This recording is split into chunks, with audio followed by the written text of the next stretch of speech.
नमस्कार बच्चों। आइए पीयूष बिंदुआ पाठ से अभ्यास प्रश्न क्रमांक 6 के प्रश्नों की व्याख्या देखते हैं। प्रश्न है अधोलिखित श्लोकस्य अन्वयं पूरयत्। नीचे लिखे श्लोक के अन्वय को पूरा कीजिए। श्लोक की व्याख्या के साथ हमने उसके उन सब श्लोकों के अन्वय भी पढ़े हैं। तो अन्वय वास्तव में श्लोक को गद्यात्मक शैली में प्रस्तुत करने का एक प्रकार है, जिसमें व्याकरण के नियमों के तहत कर्ता, कर्म आदि विभक्तियों तथा अंत में क्रियापद का समायोजन होता है जिसके तहत। तो आइए देखते हैं एक श्लोक। विद्वत्वं च नृपत्वं च नैव तुल्यं कदाचन, स्वदेशे पूज्यते राजा, विद्वान सर्वत्र पूज्यते। इस श्लोक का अन्वय है विद्वत्वं च नृपत्वं च। अब बताइए इसमें क्या आएगा इसके बाद। विद्वत्वं च नृपत्वं च, तो इसके आगे तुल्यम है तो होगा यहाँ पे नैव है। इसके बाद तुल्यम और नैव है तो मिसिंग क्या है, कदाचन। तो यहाँ पर होना चाहिए कदाचन। कदाचन तुल्यम नैव कदाचन। इसके बाद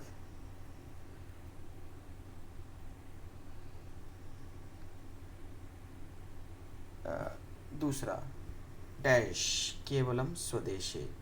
तो स्वदेश में कौन, राजा।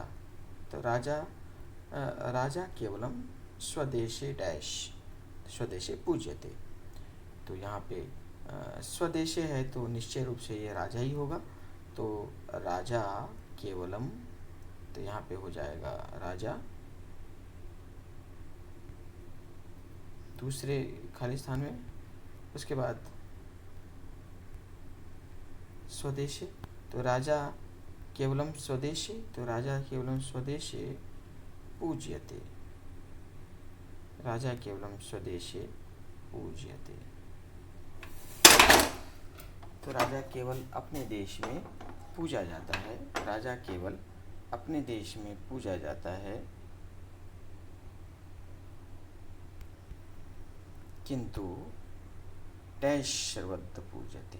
तो सर्वत्र कौन पूजा जाता है, विद्वान। तो यहाँ पे आ जाएगा विद्वान, किंतु विद्वान सर्वत्र पूज्यते।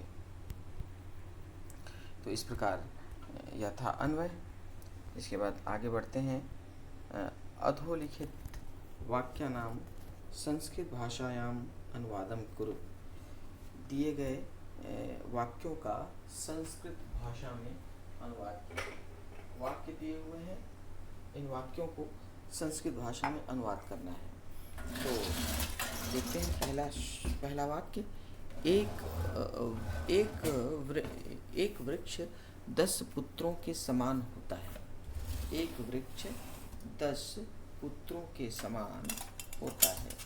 तो जैसा पूर्व में मैंने आप लोगों को बताया था कि जब भी हम वाक्य का अनुवाद करें तो सबसे पहले देखें कि इसमें कर्ता क्या है। तो कर्ता को देखने पर क्रिया भी आसानी से प्राप्त हो जाएगा, और क्रिया, कर्ता और क्रिया को हमने यदि पहचान लिया तो बहुत आसान हो जाता है शेष भाग को पहचान लेना। तो इस वाक्य में एक वृक्ष, तो यहाँ बात हो रही है एक वृक्ष की। तो कर्ता हो गया इसमें एक वृक्ष, कर्ता एक वृक्ष है, एक वृक्ष। अब आगे है 10 पुत्रों के समान। अब यहाँ एका वृक्ष और अंत में होता है, तो होता है का भवती हो गया, भवती, एका वृक्ष भवती। अब शेष बीच में देखिए क्या क्या है, 10 पुत्रों के समान। तो समान जहाँ पर होता है वहाँ पे हमेशा उपपद का प्रयोग होता है, आप पढ़ चुके हो, सह या सम के साथ। तो पुत्रों के समान, तो पुत्रों के समान अर्थात तृतीया विभक्ति, और चूँकि पुत्रों है तो बहुवचन, तृतीया बहुवचन, पुत्रे पुत्राभ्याम पुत्रैः है, अर्थात पुत्रैः समान समम। तो कितने पुत्रैः समम? 10 पुत्रैः, तो हो जाएगा 10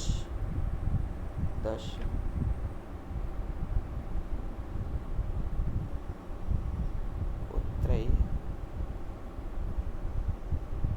समान समम,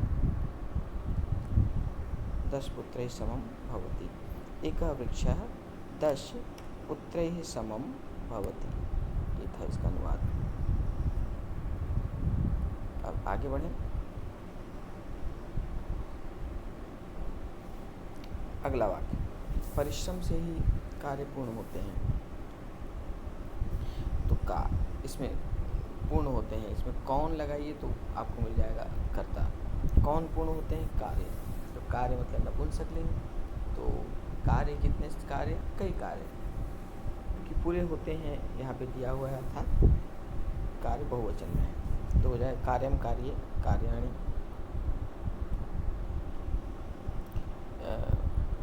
कार्याणि कार्य,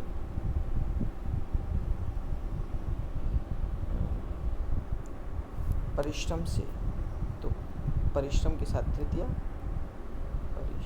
तो हो जाएगा परिश्रमेण कार्याणि, परिश्रमेण ही मतलब एव,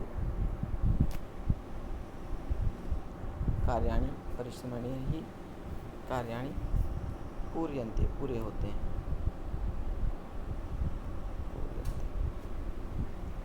कार्याणि परिश्रमेण ही या परिश्रमेण एव पूर्यन्ते। अगला वाक्य, विद्वान देश और विदेश में सम्मान पाता है। तो यहाँ पे कौन पाता है? विद्वान। तो कर्ता हो गया विद्वान, विद्वान कर्ता। विद्वान क्या करता है? प्राप्त करता है। प्राप्त करता है मतलब लभते, विद्वान प्राप्त करता है। देश और विदेश में, देश में देशे, विदेश में विदेशे च, विद्वान देशे विदेशे च क्या प्राप्त करता है? सम्मान। तो सम्मानम, सम्मानम लभते। विद्वान देशे विदेशे च सम्मानम लभते।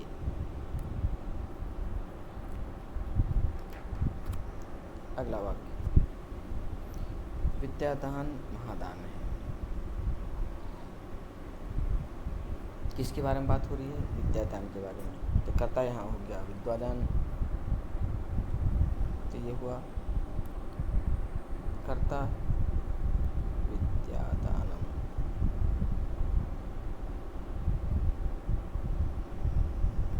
विद्यादानम, विद्यादान,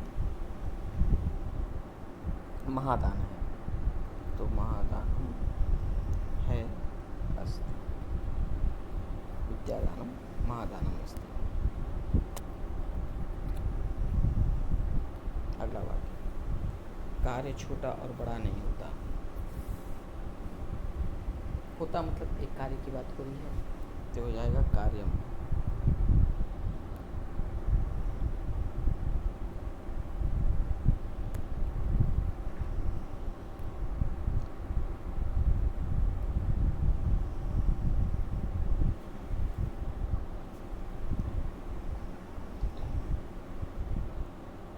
छोटा, छोटा मतलब लघु, बड़ा विशालम च, कार्य छोटा और बड़ा नहीं होता, न होता भवति। कार्यम लघु विशालः च, विशालः च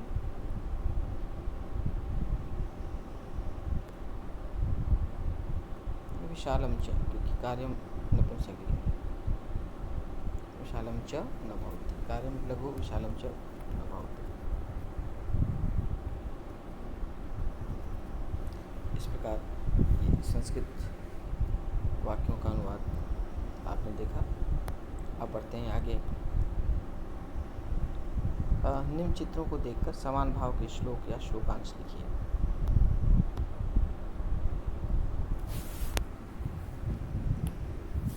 इस चित्र को देखकर पहचानना है कि श्लोक का कौन सा हिस्सा इसमें आएगा। तो यहाँ दिख रहा है राजा और विद्वान का चित्र है, अर्थात स्वदेशी पूज्यते राजा विद्वान सर्वत्र पूज्यते। ठीक है। अगले चित्र में सरस्वती का चित्र है, अर्थात कौन सा श्लोक आएगा इसमें? अपूर्व कोऽपि कोशोऽयं विद्यते तव भारती, ये आएगा यहाँ पे इस श्लोक में। अगला कुत्ता और कौवा का चित्र है, तो कौवा और कुत्ता का चित्र है, तो श्लोक कौन सा? काकचेष्टा बको ध्यानम श्वान निद्रा तथैव च, काकचेष्टा बको ध्यानम श्वान निद्रा तथैव च, ये हिस्सा आएगा इसमें। इसके आगे अगला चित्र, अगले चित्र में पलाश के पुष्प दिख रहे हैं, लाल लाल पुष्प हैं जो कि पलाश के हैं। तो इसमें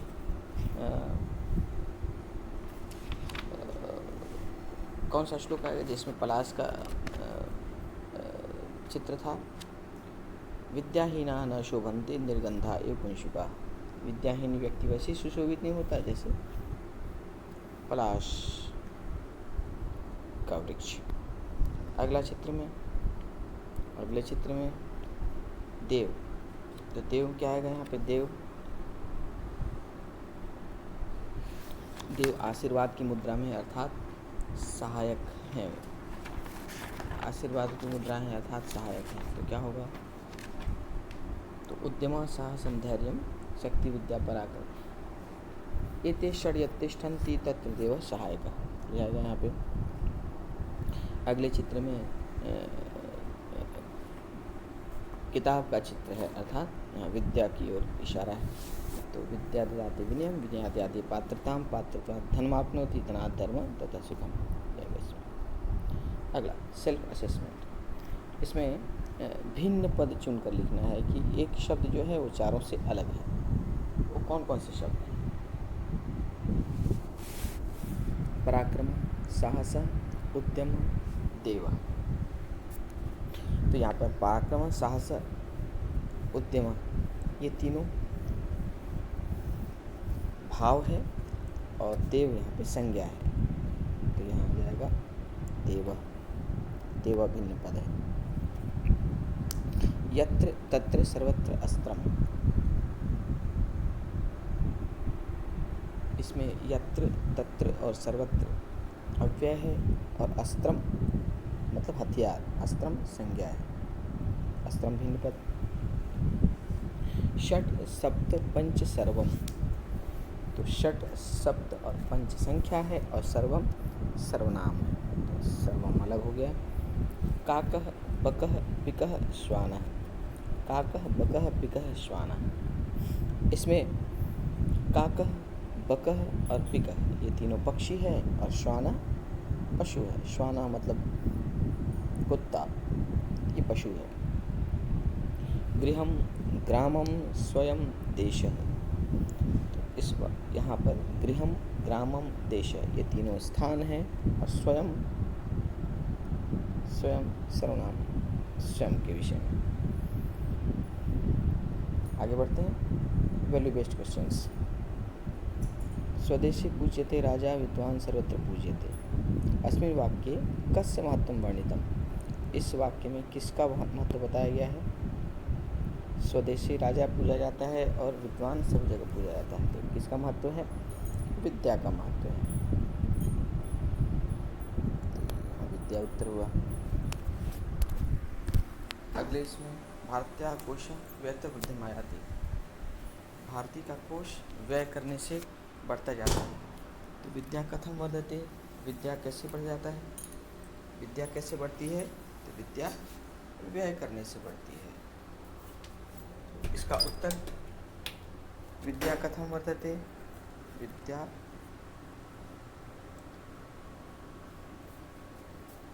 अभ्यास करने से, व्यय करने से तात्पर्य है अभ्यास करने का।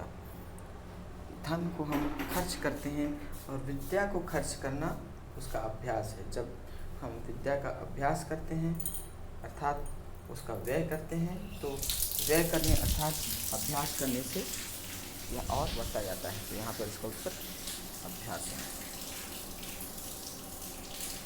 अभ्यास है। अगला, काक चेष्टा अस्मान् किम शिक्षति। कौवे का चेष्टा हमें क्या सिखाता है?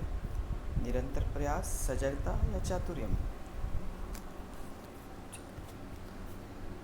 कौवे का प्रयास हमें क्या सिखाता है? निरंतर प्रयास। निरंतर प्रयास करने से कार्य सफल होते हैं। तो इस प्रकार यह पाठ, मुझे उम्मीद है कि आप लोगों को भली भांति समझ में आ गया होगा।